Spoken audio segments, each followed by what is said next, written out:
Voilà, bonjour à chacun, à chacune. Nous sommes heureux encore de nous retrouver aujourd'hui dans cette fameuse émission que l'on partage avec Samuel maintenant depuis plusieurs semaines, en partageant l'histoire de certains hommes, de certaines femmes qui ont rencontré Jésus. Combien jusqu'à aujourd'hui nous-mêmes on a été surpris de redécouvrir ces textes avec vous, de pouvoir en discuter.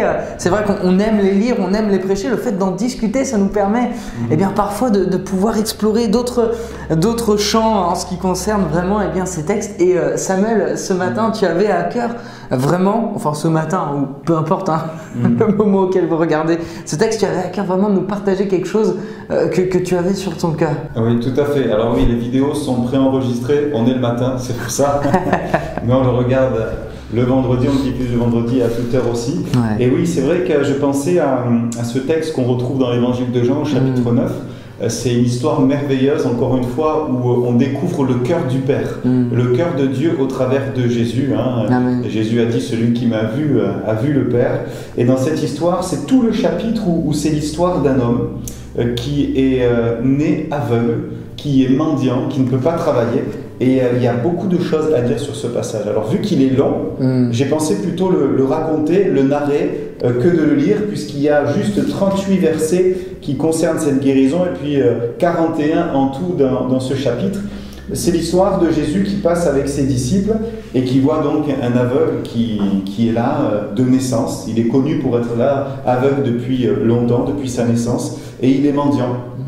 Alors ses disciples posent cette question, avec cet aspect peut-être très spirituel parfois, qui a péché ? Lui ou ses parents? Parce que dans l'histoire humaine et notamment dans l'histoire juive, même d'autres religions de l'époque, s'il y avait un malheur qui arrivait, c'était la conséquence d'une désobéissance, et que Dieu, Yahvé, ou pour les autres religions, les dieux étaient justement en colère vis-à-vis de nous. Et Jésus vient recadrer cette pensée qui est encore présente aujourd'hui.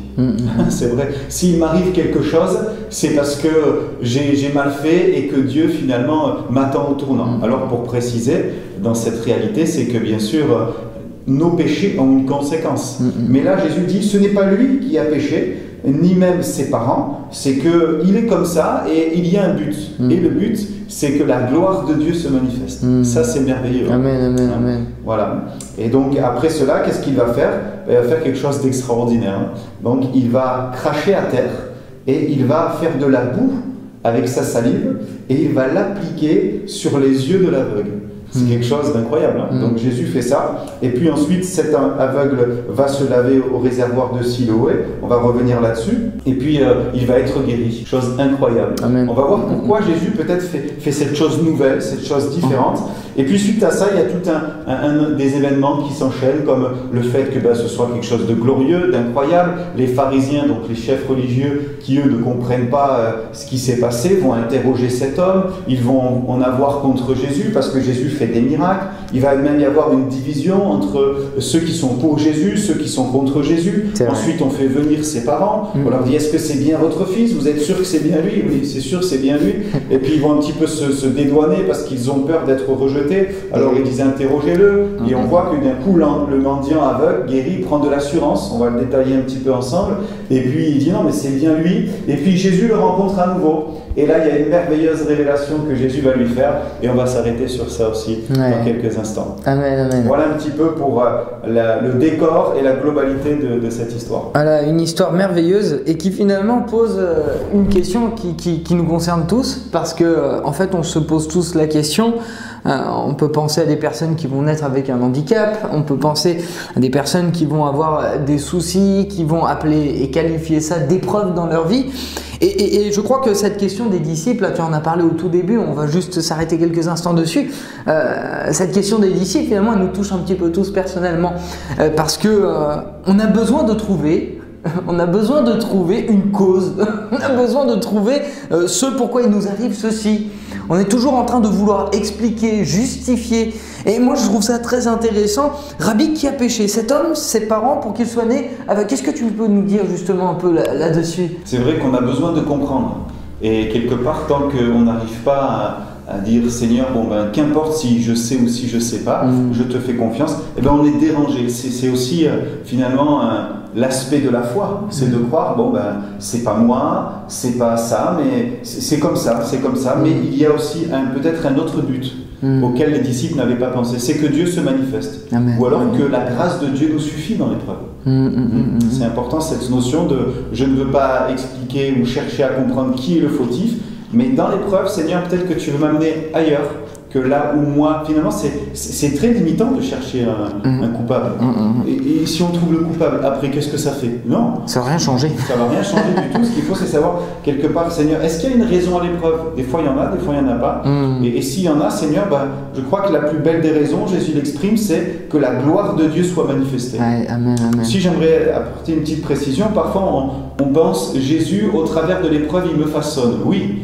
Pierre dira l'épreuve de votre foi plus précieuse que l'or périssable et pour résultat la gloire, la louange et l'honneur lorsque Jésus apparaîtra, dans le sens où l'épreuve peut nous façonner, mais en même temps je crois que c'est pas que le seul moyen que Dieu utilise et c'est pas le moyen que Dieu aime forcément. Comme un bon père, tu es papa, je suis papa. On ne veut pas apprendre la vie à nos enfants en les faisant souffrir au travers de l'épreuve. Donc enlevez-vous ça aussi un petit peu de l'idée de croire que c'est toujours que le moyen que Dieu utilise l'épreuve. Non, justement, Jésus nous montre que là c'est l'inverse. Au travers de l'épreuve, il veut manifester sa gloire et arrêter l'épreuve. La stopper. C'est ça. Et puis peut-être tout simplement dire quoi, c'était pas forcément la volonté de Dieu que cet homme-là soit aveugle. La preuve, la volonté de Dieu, c'est que cet homme soit guéri. Et c'est beau parce que des fois on va attribuer à Dieu, ah je vis encore ceci. Ou alors on entend aussi malheureusement des personnes qui ne connaissent pas Dieu et qui vont dire ceci, ah si le bon Dieu existait, oui mais on ne peut pas tout lui attribuer, on aimerait avoir des fautifs et là finalement le Seigneur est en train de recadrer les choses. Et donc finalement un petit peu après on va continuer ensemble, Jésus va faire quelque chose d'étonnant, il va cracher et puis il va mettre de la boue sur ses yeux. Moi quand tu disais ça tout à l'heure, ça me faisait penser un petit peu au livre de la Genèse, quand le Seigneur va commencer à façonner l'humanité dans une certaine version, je me souviens plus exactement laquelle. Adam, on va le surnommer le glébeux parce qu'en fait il vient de la glaise et finalement c'est comme si le Seigneur reprenait les choses à la base aussi pour nous rappeler d'où nous sommes issus. Bon ça c'est voilà une petite pensée personnelle mais c'est vrai que j'avais pas fait le lien, je trouvais ça très intéressant. Et puis tout à l'heure alors qu'on en discutait avec Samuel de ce passage là, il me disait quand on lit ce passage on voit que Jésus va commencer à stimuler la foi. Alors peut-être tu veux nous en parler un petit peu? Oui, c'est vrai que ce que Jésus fait, c'est tout à fait surprenant. Hein. C'est pas très Covid, on peut dire. Il crache à terre, il fait de la boue avec sa salive. Alors, c'est pas sa salive qui va guérir, bien sûr que non. Jésus aurait juste pu dire une parole, rien faire, un geste, et il aurait été guéri. Mais bon, bien sûr qu'on peut toujours voir l'aspect spirituel dans les choses. Hein. La salive là, qui amène la parole de Dieu mélangée peut-être à la terre et qui va produire quelque chose. Mais je pense qu'il faut aussi rester simple. Parfois, quand on va trop loin, on peut se perdre. Moi, ce que je vois là, c'est que Jésus fait quelque chose de nouveau et qui va surprendre tout le monde. On peut imaginer les disciples, mais qu'est-ce qu'il est en train de faire? Et puis par la suite, Jésus ne va pas le refaire. Oui, c'est vrai. C'est pas un rite. C'est pas quelque chose qu'il faut faire. C'est unique. Nous, parfois, même dans notre façon de prier, on a des rites, on a des phrases, on a des formules toutes faites. Et Jésus nous montre qu'il n'y a pas ces choses-là, qu'il faut juste avoir la foi. Et en faisant ça, moi j'imagine l'aveugle, qu'est-ce qu'il est en train de... Si je me mets à la place de l'aveugle, qu'est-ce qu'il est en train de me faire? Et puis peut-être qu'il a pu toucher de la boue, puis ça sent la bave, c'est pas très agréable comme situation. Et puis ensuite, il va lui dire, va te laver au réservoir de Siloé. Alors déjà, pour se déplacer en tant qu'aveugle, c'est pas évident, il devait certainement demander à quelqu'un de l'aider. Là, il sait que quand un aveugle passe, il est certainement regardé, il y a cette notion de honte, mais en plus là, il a de la boue sur le visage. Alors j'imagine que Jésus lui appliquant, peut-être que c'était juste une petite poignée de boue qui était là, ou peut-être que ça a débordé, enfin, c'était peut-être visible, il y a quelque chose qui ne va pas. Mais il va y aller néanmoins. Et il sollicite la foi de cet aveugle. Il sollicite la foi du mendiant. Le mendiant dit non, il aurait pu dire non, ça ne me plaît pas ce que tu fais, je refuse. Non, il obéit. Est-ce que parfois dans vos vies, dans ma vie, dans ta vie, des vies, Jésus a peut-être demandé de faire des choses qui nous déplaisaient, répondre à un appel, croire que malgré la maladie, ou malgré l'épreuve, Jésus me demande un pas de foi. Et est-ce que ça nous plaît? Peut-être pas forcément, ça nous engage. Comme cet aveugle a été engagé, mais on voit qu'il va y aller simplement. Encore une fois, on voit la foi de l'enfant. Vas-y, il y va et il vit la guérison. Amen, amen. Et puis quelque chose de tout à fait étonnant, cet homme est né aveugle. Il y a des aveugles dans la Bible qui sont, comment dire, guéris, mais qui voyaient auparavant. Je pense à cet homme qui va commencer à voir des arbres la première fois, la deuxième fois il va voir clairement. Et là, il est né aveugle. Là, on peut vraiment parler du miracle de Dieu. On peut vraiment parler du prodige, quelque chose de tout à fait surnaturel. Et d'ailleurs, ça va étonner, un petit peu choquer tout le monde, comme tu en parlais tout à l'heure, parce que Jésus, il fait les choses, on va dire, de manière un petit peu aussi à bousculer les traditions. Il va faire ça un jour de sabbat et il va se confronter aux pharisiens. C'est vrai, tout à fait. Alors, je pense que dans l'idée de Jésus, c'est pas forcément d'aller à la confrontation, mais il voit un aveugle. Et il ne peut pas rester indifférent. Et il aurait pu dire, bon, ben, je le guérirai une prochaine fois, ou je le laisse pour mes disciples, parce que je sais qu'ils vont recevoir cette puissance et qu'ils vont faire ces œuvres-là. Non, Jésus est touché dans son cœur, dans son fort intérieur, et que ce soit le sabbat ou pas, justement, il le dira à plusieurs reprises que le sabbat a été fait pour l'homme, et pas l'homme pour le sabbat. Et ça nous renvoie aussi un petit peu à nous, parce que quand il y a la règle, on a l'impression qu'on a été fait nous pour la règle, quoi. C'est la règle, c'est la façon de faire, c'est ce qu'on a toujours vu. Alors parce que c'est ce qu'on a toujours vu, parce que c'est ce qu'on a toujours fait, eh ben on doit le faire. Et si ça déborde, s'il y a un peu trop de bruit dans l'église un dimanche matin, s'il y a un don spirituel qui nous remet en cause, si quelqu'un crie, si quelqu'un fait, oh là là, non, on n'a pas l'habitude de faire. Et Jésus montre que non, c'est pas la règle qui est là pour nous cloisonner. On n'a pas été fait pour la règle, on n'a pas été fait pour la culture, on n'a pas été fait pour l'habitude. C'est toutes ces choses qui sont faites pour nous. On est maître de ces choses. Tant qu'on reste dans le cadre biblique, on est maître de ces choses. Peut-être que ça vous bouscule d'entendre ça, mais Jésus nous le prouve, c'est une réalité. C'est une réalité. Jésus, pour son époque, alors c'est peut-être pas un terme adéquat, mais c'est un peu un réformateur quand même. Parce qu'il a une façon de fonctionner et qui est particulière, qui est unique. D'ailleurs, il va fonctionner de plusieurs manières, d'un temps unique. Moi, je pense aussi même avec ses disciples après, quand ils vont le servir. Et puis, bon, il fait ça un jour de sabbat. C'est sûr que, comme tu le dis, c'est le cœur de Dieu. C'est le cœur de Dieu qui parle. Et puis, bon, voilà, à un moment donné, cet homme, il va devoir rendre des comptes, d'une certaine manière, aux pharisiens. Et puis là, il va y avoir une certaine confrontation en plusieurs temps, on va dire, en plusieurs rounds. Une première lui-même, après, il y a ses parents, et après, de nouveau, encore lui-même. Peut-être tu veux nous en parler un petit peu. C'est très intéressant. Vous relirez le passage à la maison, on voit que les pharisiens sont déboussolés, ils cherchent à comprendre. En plus, il y a un passage qui dit qu'il va y avoir une division. Verset 16, certains vont dire, mais attendez, s'il fait ça, c'est qu'il vient de Dieu. Et puis les pharisiens vont dire, mais non, il dépasse la règle, il ne peut pas venir de Dieu. Donc forcément, il va y avoir une division qui est là, et ils sont gênés, ils veulent comprendre, ils veulent encore une fois tirer la couverture vers eux. Donc ils vont interroger l'homme, et puis l'homme va lui dire, attendez, moi simplement, c'est l'homme qu'on appelle Jésus, il m'a dit de faire ça, je l'ai fait, j'ai été guéri, et puis moi je crois que c'est un prophète, quoi, tout simplement.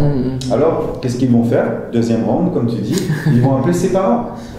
Et ils vont dire, est-ce que c'est bien votre fils? Et puis les parents, un petit peu gênés, ils savaient qu'il y avait une pression des religieux. Et parfois, il peut y avoir une pression de la religion, une pression de ce qui est conventionnel. On ne peut pas faire parce que, alors, à cause de cette pression, ils vont se dédouaner, ils vont botter en touche, ils vont avoir peur, ils vont dire, oui, écoutez, il a de l'âge, peut-être que cet homme avait la quarantaine, la cinquantaine, on ne sait pas trop, interrogez-le, ils vont avoir peur un petit peu, ils ne vont pas se positionner, ils ne vont même pas épauler leur enfant. C'est terrible. C'est terrible. On parle de l'amour du père, puis l'amour des parents ils vont faire un pas en arrière parce qu'ils ont peur finalement. Ils vont avoir peur des pharisiens. Ça montre un petit peu l'amour du père et l'amour humain. Quelque chose de différent. Absolument. Et puis, troisième round, ils vont voir à nouveau l'homme qui a été guéri, et puis ils vont lui dire, voilà, ils vont lui reposer des questions, puis l'homme on sent un petit peu d'humour dans ce texte, on sent qu'il vient un petit peu les chercher, disant, mais écoutez, je vous ai déjà répondu une fois, vous voulez vraiment devenir ses disciples aussi? Et puis là, bien sûr, ils vont s'énerver, que vraiment, ils jouent un petit peu là-dessus, et ils vont dire quelque chose de très fort, ils vont dire, tu es né tout entier dans le péché. Voilà ce que vont dire les pharisiens. Voyez un petit peu ce qu'il y a dans le cœur de la règle, dans le cœur de ce qui veut nous empêcher de vivre le miracle, c'est vraiment de nous amoindrir. Tu es né tout entier, c'est humiliation aussi, c'est tellement dénigrant. Et eux, ils ne sont pas nés dans le péché, eux, ils sont nés meilleurs que les autres. Voyez. Donc il y a encore toutes ces choses-là. Mais lui, qu'importe, je crois que lui regarde à Jésus et il va dire non, mais moi je sais que pour moi certainement cet homme est un prophète qui vient de Dieu. Il n'a pas encore la révélation du Fils de Dieu. Ouais. Et c'est là justement, on va dire, le dernier aspect de cette fameuse histoire qu'on partage ensemble, c'est que Jésus va le revoir. Comme si le Seigneur veut le revoir pour compléter la révélation qu'il a eue de sa personne. Parce que lui-même, je pense quand même, il se pose des questions. Bien sûr, il le prend pour un prophète, et en effet, Jésus est prophète. Mais en attendant, il n'a qu'en partie la révélation. Alors je vais juste redire ce passage avec vous. Jésus a pris et qu'il l'avait chassé, donc la synagogue et donc les pharisiens, et l'ayant rencontré, il lui dit: crois-tu au Fils de Dieu? En quelques mots, il dit: crois-tu en moi, quoi. Crois-tu en moi? Et là, Jésus lui-même, une fois de plus, il le dit: je suis le Fils de Dieu. Je suis le Fils de Dieu.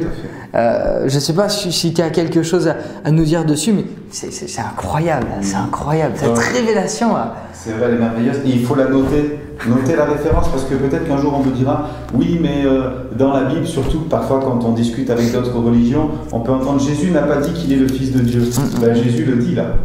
C'est pas juste les disciples qui le disent de Jésus, c'est pas les épîtres, c'est pas les prophètes dans l'Ancien Testament, c'est Jésus lui-même. Et il répondit, l'aveugle: et qui est-il, Seigneur, afin que je croie en lui? Tu l'as vu, lui dit Jésus, et celui qui te parle, c'est lui. Donc il parle de lui à la troisième personne, et on voit bien que Jésus dit: c'est moi, le Fils de Dieu. C'est une preuve qu'il vous faut noter. Jean 9, 37, notez-le, Jésus déclare qu'il est le Fils de Dieu, clairement. Amen. Donc c'est une révélation supplémentaire. J'aimerais dire que cet homme, il va de révélation en révélation. La première révélation, c'est que déjà, il voit à quoi ressemble un humain.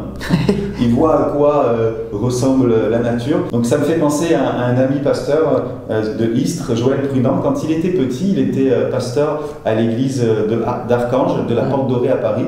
Et régulièrement, il voyait des aveugles voir. Et il me disait que souvent, il y a quelquefois des aveugles nés. Et quand ils recouvraient la vue, je vous parle de ça il y a quoi? Il y a une trentaine d'années. C'était pas vieux, donc Jésus agit encore aujourd'hui. Amen, amen. Et puis ils étaient tous surpris, ils avaient peur, ils poussaient des cris parce qu'ils voyaient un être humain, ils voyaient tout autour d'eux.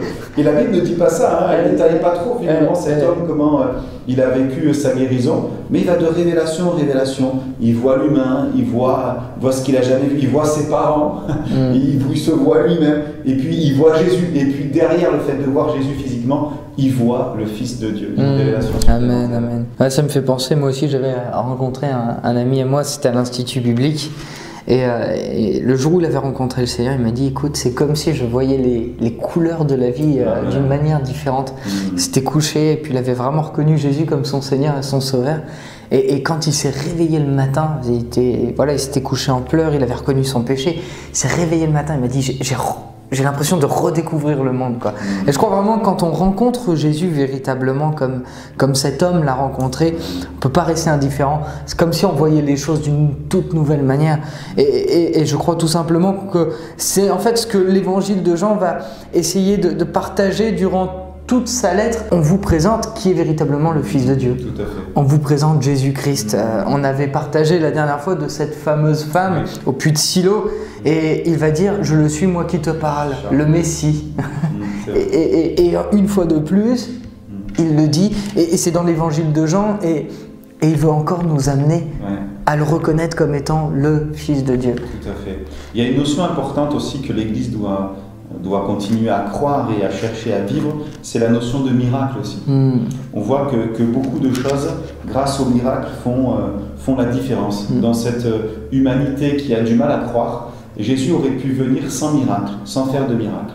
Mais tu citais cette femme samaritaine, c'est grâce à une parole de connaissance que d'un coup elle va dire: je vois que tu es prophète, qu'elle va retourner dans le village et dire voici quelqu'un qui m'a dit tout ce que j'ai fait, ne serait-ce pas le Christ. Donc la notion de miracle est quand même très importante. Et c'est dans cette notion de miracle aussi que Jésus va se révéler, bien sûr, à cet homme aveugle.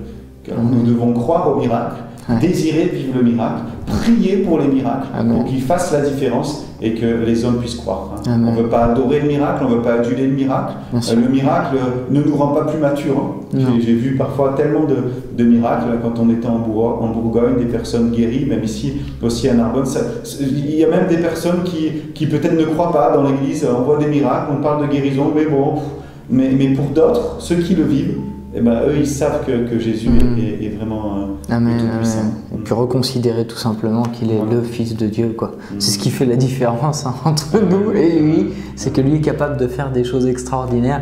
Et le miracle, aujourd'hui, tu peux le vivre. On va terminer par la prière. On va prier, alléluia. Alléluia, Seigneur. Jésus, merci parce que c'est vrai, tu es plein d'amour, Seigneur, et ce qui motive toute chose venant de ta part, c'est ton amour. Amen, amen. Tu nous aimes tellement. Seigneur, que tu nous vois souffrir, que tu nous vois dans l'épreuve et que tu veux, Seigneur, permettre que nous en sortions ou alors que nous puissions la passer, Seigneur, en comptant sur ta grâce, en comptant sur ta fidélité, Seigneur Jésus. Et nous prions pour qu'il y ait des miracles encore aujourd'hui. Amen. Seigneur, pour que ceux qui souffrent soient guéris. Nous ne voulons pas, Seigneur, aduler le miracle, Seigneur, voir le miracle pour voir le miracle. Mais dans le miracle, nous voyons ton cœur, nous voyons ta personne. Et Seigneur, nous voulons voir ta gloire. Comme il est dit de cet aveugle, il va se prosterner devant toi. Dans notre passage, il est dit qu'il va t'adorer, Seigneur. Et l'adoration revient à toi. C'est toi qui fais, c'est toi qui es vivant, c'est toi qui es glorieux, c'est toi qui sauve, c'est toi qui lave du péché, c'est toi qui restaure, Seigneur. Et tu veux le faire encore aujourd'hui, Seigneur. Merci, parce que tu veux le faire encore aujourd'hui. Et tu veux le faire pour celles et ceux qui regardent cette vidéo. Amen. Que vous puissiez rencontrer Jésus, le Fils de Dieu. Que vous puissiez être guéris, vous qui le connaissez. Que vous puissiez être restaurés, vous qui avez besoin de restauration. Merci, Seigneur, car ton œuvre, tu continues à la faire tant qu'il fait jour. Seigneur, tu es à l'œuvre. Merci pour le ministère du Saint-Esprit qui accomplit cette œuvre dans les cœurs. À toi la gloire, Jésus. Amen. Amen, amen. Alléluia. Saisis ton miracle. Saisis ton miracle et puis saisis Jésus-Christ comme étant le Fils de Dieu. Amen. Alléluia. Saisis-le aujourd'hui. Je crois qu'il y a vraiment une parole pour toi. Plusieurs reprises et c'est vraiment ce qu'on voit dans tout le ministère de Jésus. C'est aussi pour ça qu'on en parle, c'est que Jésus fait des choses incroyables, on est appelé à les saisir. Et comme cet homme, alors qu'il va marcher avec de la boue et il va obéir au Seigneur, on va dire voilà, les yeux bandés quoi, je veux dire il y va, et ben saisis le miracle et vis par la foi. Alléluia. Que le Seigneur vraiment vous bénisse. Merci Samuel pour ce partage. C'était bon. Alors que le Seigneur vraiment vous bénisse. On vous donne rendez-vous ce dimanche pour les 2 cultes à l'église de Narbonne. Et puis on se dit aussi à une prochaine. Oui. Peut-être, qui sait, Dieu voulant, en physique, on l'espère. Et peut-être pourquoi pas aussi reprendre ce format-là. Ça pourrait être sympa de pouvoir le partager ensemble. Et aussi comme ça pour inviter des amis. Bon, que le Seigneur vous bénisse et puis on se dit à la prochaine.